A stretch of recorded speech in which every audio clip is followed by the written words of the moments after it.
शिववंशी आदिदेवा ओ प्रजापिता ब्रह्मबाबा मानवकुलमुनके నువ్వు ఆదిపితవోయ్ నిరాకారుని సాకార భగీరథువోయ్ శ్రీ శివవంశీ ఆదిదేవా ఓ ప్రజాపిత బ్రహ్మబాబా మానవకులమునకే నువ్వు ఆదిపితవోయ్ నిరాకారుని సాకార భగీరథువోయ్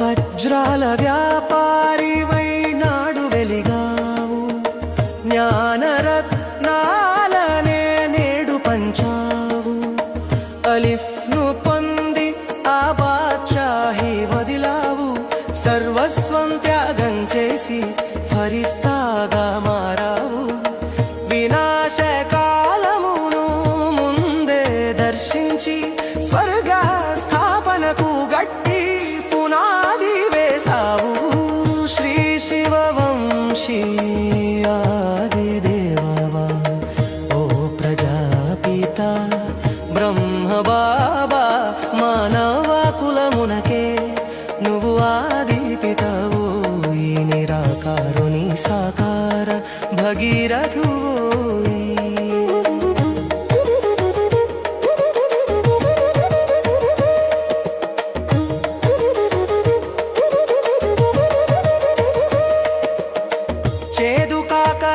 రసమును అమృతంలా త్రాగావు కష్టాలనైనాను ఇష్టంగా మార్చావు దేహమే వేరని ఆత్మనే నేనని ఆపరేషన్ సమయంలో సాక్షిగా నిలిచావు నిందలు వేసిన మిత్రులుగా చూసావు నిరహంకారానికి నిలువుటద్దమై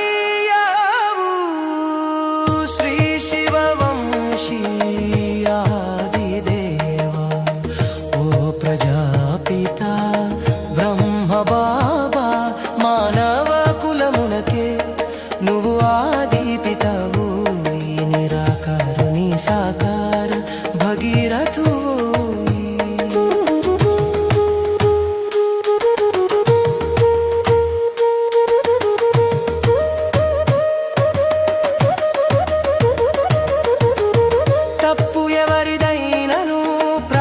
చిత్తం నీది తల్లిలా లాలించే ఆ ప్రేమ నీది నారీ శక్తిని ముందుంచిన వందే మాతరం మా సాకులను సాగనంపే ఎవర్రెడీ నీ తత్వం 18 జనవరి స్మృతి సమర్థ దివసం నీ అడుగు జాడలే మా అందరికీ ఆదర్శం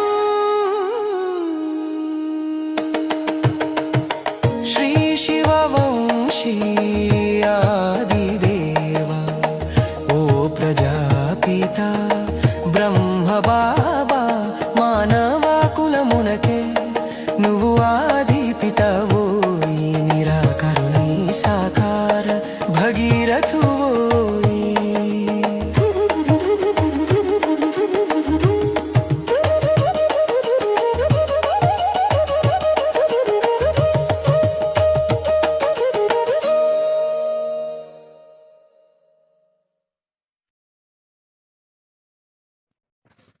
ఓం శాంతి.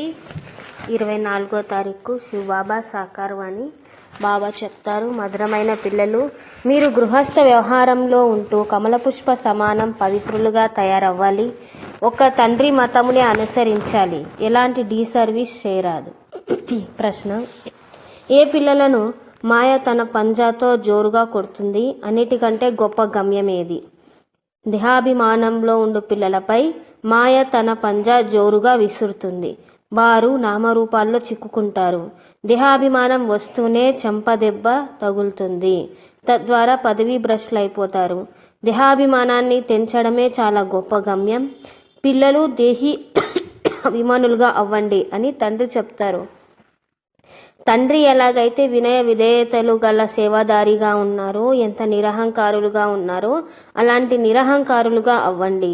ఎలాంటి అహంకారము ఉండరాదు. పాట వారు మా నుండి విడిపోరు. ఓం శాంతి. పిల్లలు పాట విన్నారు. మూలవతనంలో ఉన్నప్పుడు మనం బాబా మనవారిగా ఉండేవారు. పిల్లలైన మీకు మంచి రీతిగా జ్ఞానం లభించింది. మనం చక్రంలో తిరిగి వచ్చామని, ఇప్పుడు మళ్ళీ మనం వారి పిల్లలుగా అయ్యామని మీకు తెలుసు. రాజయోగాన్ని నేర్పించి స్వర్గానికి యజమానులుగా చేసేందుకు వారు వచ్చారు. కల్పక్రితం వలె మళ్ళీ వచ్చారు. ఇప్పుడు తండ్రి అంటూ ఉన్నారు, మీరు నా పిల్లలు, కానీ మీరు ఇక్కడే మధువనంలోనే కూర్చుండిపోరాదు. మీరు మీ గృహస్థ వ్యవహారంలో ఉంటూ కమల పుష్ప సమానం పవిత్రంగా ఉండండి. కమల పుష్పం నీటిలో ఉన్న నీటిపైన ఉంటుంది, దానికి నీరు అంటుకోదు. బాబా చెప్తూ ఉన్నారు, మీరు గృహస్థంలోనే ఉండాలి, అయితే కేవలం పవిత్రంగా అవ్వాలి. ఇది మీ అనేక జన్మల అంతిమ జన్మ. మనుషులందరినీ పావనం చేసేందుకు నేను వచ్చాను. సర్వుల సద్గతి దాత పతిత పావన్లు వారు ఒక్కరు మాత్రమే. వారు తప్ప పవిత్రంగా ఎవరూ తయారు చేయలేరు. అర్ధకల్పం నుండి మనం మెట్లు దిగుతూ వచ్చామని మీకు తెలుసు. మీరు తప్పకుండా 84 జన్మలు పూర్తి చేయాలి. 84 జన్మల చక్రాన్ని పూర్తి చేసి మళ్ళీ శిథిలావస్థను పొందుకున్నప్పుడు నేను రావాల్సి వస్తుంది. అంతకు లోపల ఎవరూ పతితులను పావనంగా చేయలేరు. తండ్రిని గురించి కానీ వారి రచనను గురించి కానీ ఇతరులు ఎవరికీ తెలియదు. డ్రామా అనుసారం కలియుగంలో అందరూ తమో ప్రధానంగా అయ్యే తీరాలి. తండ్రి వచ్చి అందరినీ పావనంగా చేసి శాంతిధామానికి తీసుకెళ్తారు. మీరు తండ్రి నుండి సుఖధామాన్ని వారసత్వంగా పొందుతారు. సతయుగంలో ఎలాంటి దుఃఖము ఉండదు. ఇప్పుడు మీరు జీవించి ఉండే తండ్రి వారిగా అయ్యారు. తండ్రి అంటూ ఉన్నారు, మీరు గృహస్థ వ్యవహారంలో ఉండాలి. ఇల్లు వాకిలి వదలమని బాబా ఎప్పుడు చెప్పరు. గృహస్థంలో ఉంటూ కేవలం మీ అంతిమ జన్మలో పవిత్రంగా అవ్వాలి. ఇల్లు వాకిలి వదలమని బాబా ఎప్పుడైనా చెప్పారా? లేదు. ఈశ్వర్య సేవార్థం మీ అంతకు మీరే వదిలేశారు. చాలామంది పిల్లలు గృహస్థంలో ఉంటూ కూడా ఈశ్వర్య సేవ చేస్తూ ఉన్నారు. వదలమని చెప్పరు, విడిపించరు. బాబా ఎవరిని గృహస్థం నుండి విడిపించరు. మీ అంతకు మీరే సేవ కొరకు వచ్చారు. బాబా ఎవరిని వదిలించలేదు. మీ లౌకిక తండ్రి వివాహం చేసుకోమని అంటారు, కానీ మీరు చేసుకోరు. ఎందుకు అంటే ఇది మృత్యులోకం, సమాప్తమవుతుందని మీకు తెలుసు. వివాహం సర్వనాశనం చేస్తుంది. మరి మనం పావనంగా ఎలా అవ్వాలి? మేమెందుకు భారతదేశాన్ని స్వర్గంగా తయారు చేయి సేవలో ఎందుకు లగ్నం అవ్వరాదు? పిల్లలు రామరాజ్యం కావాలి అని కోరుకుంటూ ఉన్నారు. హే పతిత్ పావన్ సీతారాం అని పిలుస్తారు కదా. ఓ రామ, మీరు వచ్చి భారతదేశాన్ని స్వర్గంగా తయారు చేయండి అని అంటారు, కానీ ఏమాత్రం అర్థం చేసుకోరు. సన్యాసులు ఈ సమయంలోని సుఖం కాకిరెట్టెకు సమానమైనది అని అంటారు. ఇప్పుడిలాగే ఉంది. ఇక్కడ సుఖం లేనే లేదని అంటూ ఉంటారు, కానీ ఎవరి బుద్ధిలోనూ లేదు. మన తండ్రి దుఃఖం కొరకు ఈ సృష్టిని రచించలేదు. స్వర్గంలో దుఃఖం అనే మాటే ఉండదని మీరు మర్చిపోయారా అని తండ్రి అంటూ ఉన్నారు. స్వర్గంలో దుఃఖానికి నామరూపాలే ఉండవు. అక్కడ కంసుడు మొదలైన వారు ఎలా వస్తారు? ఇప్పుడు అనంతమైన తండ్రి తెలిపే మతానుసారం నడుచుకోవాలి. మీ మతంను అనుసరిస్తే చెడిపోతారు. ఆశ్చర్యంగా వింటారు, వర్ణిస్తారు, పారిపోతారు, లేక ద్రోహులుగా అవుతారు. చాలా డిసర్వీస్ చేస్తారు. మరి వారి గతి ఏమవుతుంది? వజ్ర సమానమైన జీవితానికి బదులు గవ్వ సమానమైన జీవితంగా చేసుకుంటారు. చివరిలో అందరికీ తాము చేసింది సాక్షాత్కారం అవుతాయి. ఈ నడవడిక వలన మేము ఈ పదవిని పొందుకున్నామని తెలిసిపోతుంది. ఇక్కడ మీరు ఎలాంటి పాపం చేయరాదు, ఎందుకంటే మీరు పుణ్యాత్ములుగా అవుతారు. పాపానికి 100 రెట్లు దండన అనుభవించవలసి వస్తుంది. భలే స్వర్గంలోకి వస్తారు, కానీ అత్యంత కనిష్ట పదవి తీసుకోవాల్సి వస్తుంది. ఇక్కడ మీరు రాజయోగాన్ని నేర్చుకునేందుకు వచ్చారు, కానీ ప్రజలుగా అవుతారు. పదవిలో చాలా తేడా ఉంది కదా. బాబా అర్థం చేయిస్తూ ఉన్నారు, యజ్ఞంలో ఏదైనా ఇచ్చి వాపస్ తీసుకుంటే చండాలు జన్మ లభిస్తుంది. చాలామంది పిల్లలు పదవి తగ్గిపోయే విధంగా నడుస్తూ ఉంటారు. బాబా అర్థం చేయిస్తూ ఉన్నారు, రాజారానికి బదులు ప్రజలలో కూడా తక్కువ పదవి పొందుకునే కర్మలు చేయకండి. యజ్ఞంలో స్వాహ ఆయన తర్వాత పారిపోతే ఏమవుతారో అది కూడా తండ్రి తెలియజేశారు. ఇది కూడా బాబా తెలియచేశారు, పిల్లలు ఎలాంటి వికర్మలు చేయకండి, అలా చేస్తే 100 రెట్లు శిక్షలు లభిస్తాయి, కనుక ఎందుకు నష్టపోవాలి. ఇక్కడ ఉన్నవారి కంటే గృహస్థంలో ఉంటూ సేవ చేయువారు చాలా ఉన్నత పదవి పొందుతారు. చాలామంది పేదలు 8 అనాలు లేక 1 రూపాయి కూడా పంపుతారు. 1000 రూపాయలు ఇచ్చిన వారి కంటే పేదవారికి ఉన్నత పదవి లభిస్తుంది. ఎందుకంటే వారు ఎలాంటి పాపకర్మ చేయరు. పాపకర్మ చేస్తే ఆ పాపం 100 రెట్లు పెరుగుతుంది. మీరు పుణ్యాత్ములుగా అయ్యి అందరికీ సుఖం ఇవ్వాలి. దుఃఖం కలిగిస్తే ట్రిబ్యునల్ కూర్చోవలసి వస్తుంది. అప్పుడు మీరు ఏమేం చూశారో దానికి శిక్ష అనుభవించాలని సాక్షాత్కారం అవుతుంది. పదవి కూడా తగ్గిపోతుంది. ఒకవైపు వింటున్న చాలామంది పిల్లలు మళ్ళీ వ్యతిరేక నడవడికలలో నడుస్తూ ఉంటారు. తండ్రి అంటూ ఉన్నారు, సదా పాలు పంచదార వలె కలిసి ఉండండి. ఒకవేళ ఉప్పు నీరుగా అయితే చాలా డిసర్వీస్ చేస్తారు. ఎవరి నామరూపోళ్ళైనా చిక్కుకున్నారంటే అది కూడా చాలా పాపం అవుతుంది. మాయ ఎలక వలె ఉఫ్ అని ఊదుతూ కోరుకుతూ ఉంటుంది. రక్తం కూడా కారుతుంది, అయినా మెలకువ రాదు. మాయ కూడా రక్తాన్ని పీలుస్తుంది. మీకు కూడా తెలియకుండా మీతోనే అలాంటి కర్మలు చేయిస్తుంది. పంచవికారాలు ఒక్కసారిగా మీ తలను తిప్పేస్తాయి. బాబా హెచ్చరిస్తూ ఉంటారు కదా, ట్రిబ్యునల్ ముందు మమ్మల్ని ఎవరూ పరచలేదని చెప్పరాదు. ఈశ్వరుడే స్వయంగా చదివిస్తూ ఉన్నాడని మీకు తెలుసు. వారు ఎంత నిరహంకారులు, వినయ విధేయతలు గల సేవకుడునని అంటారు. కొంతమంది పిల్లలలో అహంకారం చాలా ఉంటుంది. బాబా పిల్లలుగా అయ్యి చెప్పలేనంత చెడు పనులు చేస్తూ ఉంటారు. అంతకంటే గృహస్థ వ్యవహారంలో ఉంటున్నవారు చాలా ఉన్నతంగా ఎదిగిపోతారు. దేహాభిమానం వస్తూనే మాయ తన పంజా తీవ్రంగా విసురుతుంది. దేహాభిమానాన్ని వదిలిపెట్టడం పెద్ద గమ్యం. దేహాభిమానం వస్తూనే చెంపదెబ్బ తగులుతుంది. అందువలన దేహాభిమానంలోకి ఎందుకు రావాలి? పదవిని ఎందుకు తగ్గించుకోవాలి?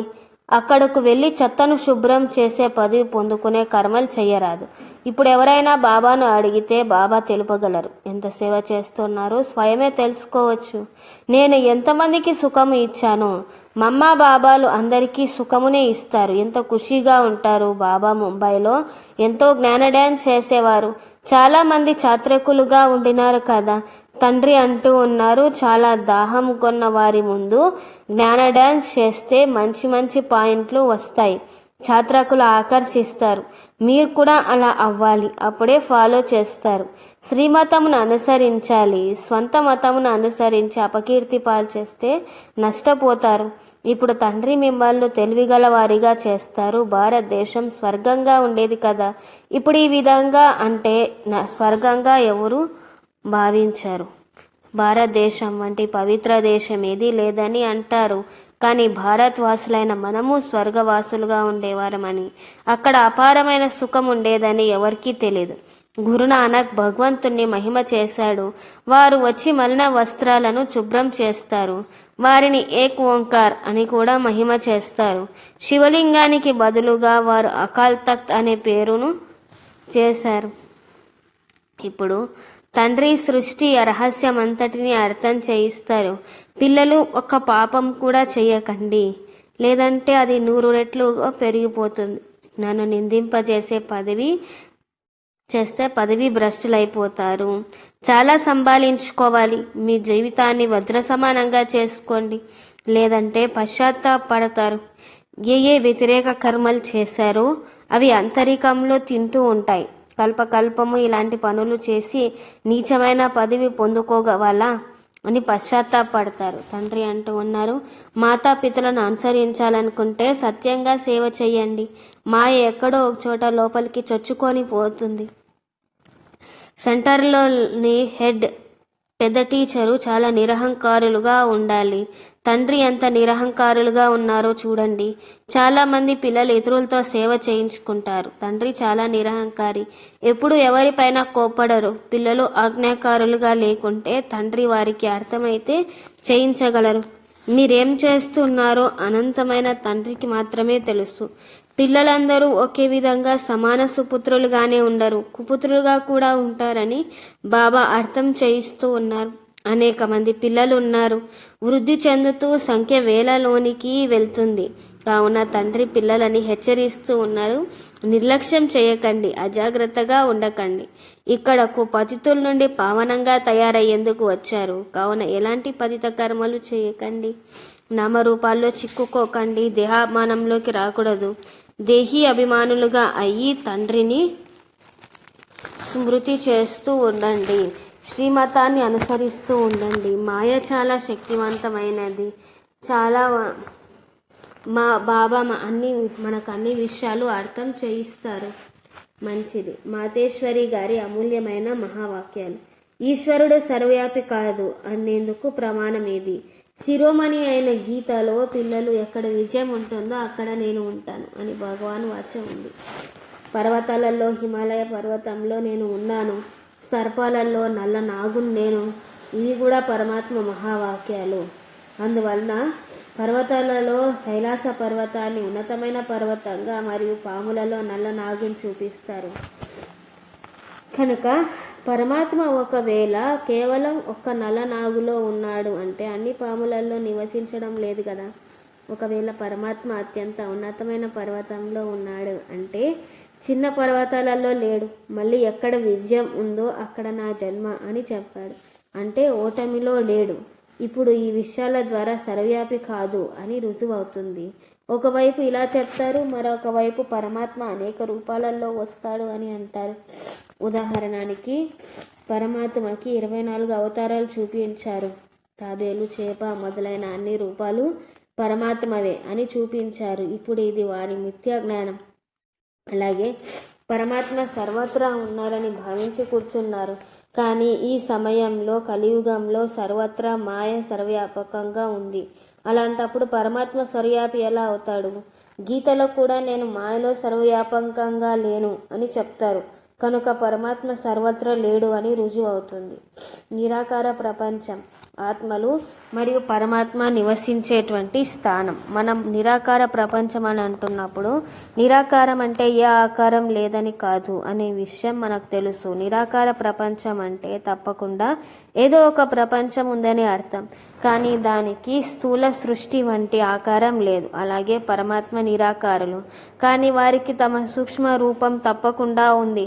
అందువలన ఆత్మలు పరమాత్మ ధామం నిరాకార ప్రపంచం. మనం ప్రపంచం అని అన్నప్పుడు అది ప్రపంచమని అక్కడ నివసిస్తున్నారని రుజువు అవుతుంది. కనుకనే దానికి నిరాకార ప్రపంచం అని పేరు వచ్చింది. ఇప్పుడు ప్రపంచంలోని వారు పరమాత్మని రూపం అఖండ జ్యోతి స్వరూపం అని భావిస్తారు. కానీ అది పరమాత్మ నివసించే స్థానం. దాన్ని రిటైర్డ్ హోమ్ అని అంటారు. కనుక పరమాత్మ నివసించే ఇంటిని పరమాత్మ అని అనలేము. ఇక రెండవది ఆకారి ప్రపంచం. అక్కడ 2 భాగాలు ఉన్నాయి. ఒకటేమో నిర్వికారి స్వర్గ ప్రపంచం. అందులో అర్ధకల్పం సదా సుఖం ఉంటుంది, పవిత్రత మరియు శాంతి ఉంటాయి. రెండవది వికారి కలియుగం. ఇది దుఃఖం మరియు అశాంతుల ప్రపంచం. అయితే 2 ప్రపంచాలని ఎందుకంటారు? ఎందుకంటే మనుషులు స్వర్గం నరకం 2 పరమాత్మచే రచించబడిన ప్రపంచాలని అంటారు. దీనిపై పరమాత్మ మహావాక్యాలు. పిల్లలు, నేను ఏ దుఃఖ ప్రపంచాన్ని రచించలేదు, నేను సుఖ ప్రపంచాన్ని రచించాను. ఇప్పుడు ఉండే దుఃఖం అశాంతి మనుష్యాత్మలు స్వయాన్ని పరమాత్మ అయిన నన్ను మర్చిపోయినందున ఈ లెక్కాచారాలన్నీ మీరు అనుభవిస్తూ ఉన్నారు. అంతేగాని సుఖం పుణ్య ప్రపంచం ఉన్నప్పుడు ఏ సృష్టి ఉండదు అక్కడ అని కాదు. అయితే అక్కడ దేవతలు నివాస స్థానం ఉండేది. అక్కడ అన్ని ప్రవృత్తులు నడిచేవి. అయితే అక్కడ వికారీ జన్మలు లేవు. అందువలన ఇంత కర్మబంధనం లేదు.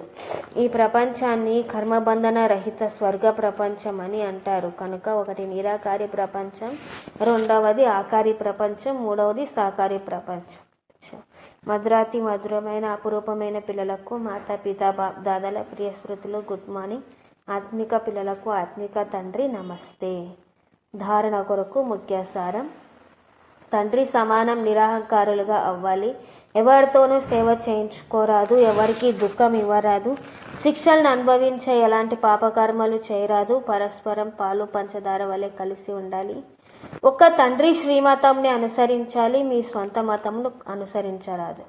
బాబా వరదానం. సెకండ్లో దేహరూపీ వస్త్రం నుండి భిన్నంగా అయ్యి కర్మభోగంపై విజయం ప్రాప్తి చేసుకునే సర్వశక్తి సంపన్న భవ. కర్మభోగం జోరుగా ఉన్నప్పుడు కర్మేంద్రియాలు కర్మభోగానికి వశమై తమ వైపు ఆకర్షిస్తాయి.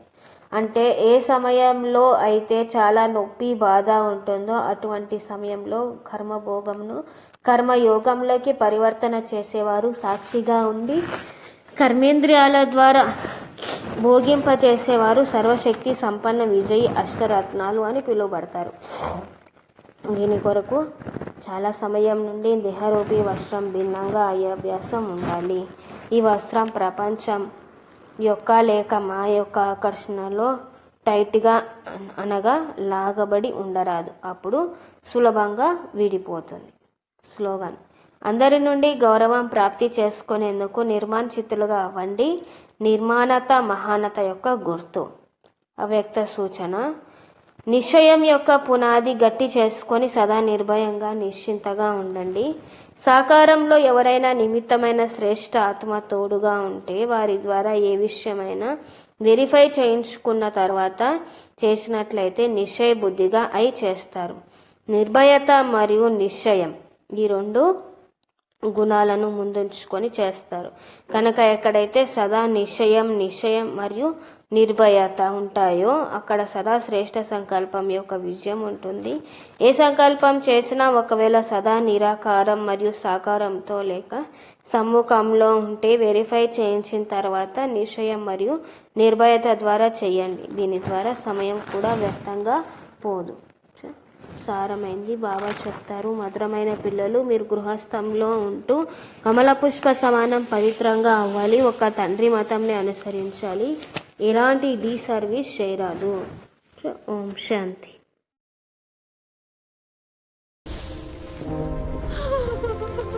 నేను నీటిని మాయమైపోతున్నాను.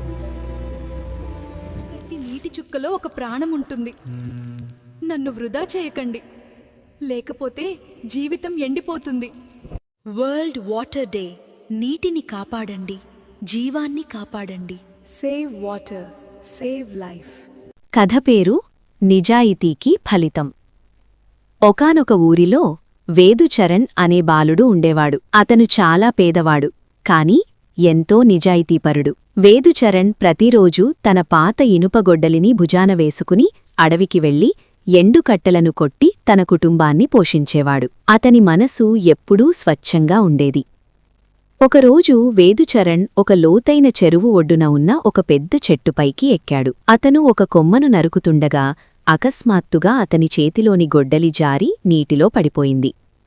అయ్యో, నా గొడ్డలి అని అతను ఆందోళనగా అరవగా నీటిలో పెద్ద తుంపరలు లేచాయి. తన వద్ద ఉన్న ఏకైక గొడ్డలి పోవడంతో వేదుచరణ్ చాలా దిగులుపడ్డాడు.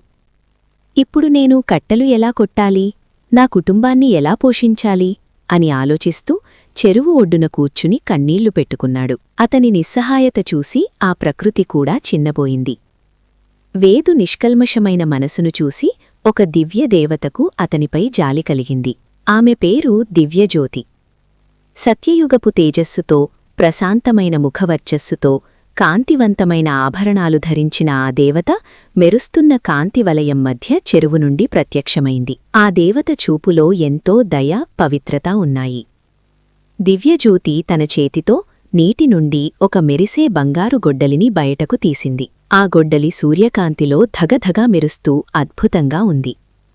చూడు వేదుచరణ్, ఈ బంగారు గొడ్డలి నీదేనా అని దేవత ఎంతో మధురమైన స్వరంతో అడిగింది. వేదు ఆ బంగారు గొడ్డలిని చూసి ఏమాత్రం ఆశపడకుండా, కాదు తల్లీ, ఇంతటి విలువైన బంగారు గొడ్డలి నాది కాదు, నేను సామాన్యమైన ఇనుపగొడ్డలిని వాడుతాను అని చాలా వినయంగా సమాధానమిచ్చాడు.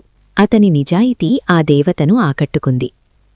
దేవత మళ్లీ నీటిలోకి వెళ్లి ఈసారి ఒక అందమైన వెండి గొడ్డలిని తీసుకువచ్చింది. ఆ వెండి గొడ్డలి చంద్రుడిలా తెల్లగా మెరుస్తోంది. పోనీ కనీసం ఈ వెండిగొడ్డలైనా నీదా? అని దివ్యజ్యోతి అడిగింది. ఆమె రూపం ఎంతో ప్రశాంతంగా ఉంది. లేదు తల్లీ, ఇది కూడా నాది కాదు. పరుల వస్తువుపై ఆశపడటం పప్పు అని నిజాయితీగా చెప్పాడు. వేదు తన ఆత్మస్థైర్యంతో సత్యానికి కట్టుబడి దేవతకు నమస్కరించాడు. మూడవసారి దేవత నీటిలోకి వెళ్ళింది. వేదుచరణ్ పాత ఇనుపగొడ్డలిని తీసుకువచ్చింది. దాన్ని చూడగానే వేదు కళ్లలో ఆనందం వెల్లివిరిసింది. అవున తల్లీ, ఇదే నా గొడ్డలి, నా జీవనాధారం ఇదే అని ఎంతో సంతోషంగా కేకవేశాడు. వేదుచరణ్ నిజాయితీకి దేవత ఎంతో మురిసిపోయింది. నీ సత్యసంధతకు మెచ్చి ఈ 3 గొడ్డళ్లను నీకే ఇస్తున్నాను అని దీవించింది. సత్యం మరియు పవిత్రత ఎప్పుడూ గొప్ప బహుమతిని తెస్తాయని వేదు గ్రహించాడు.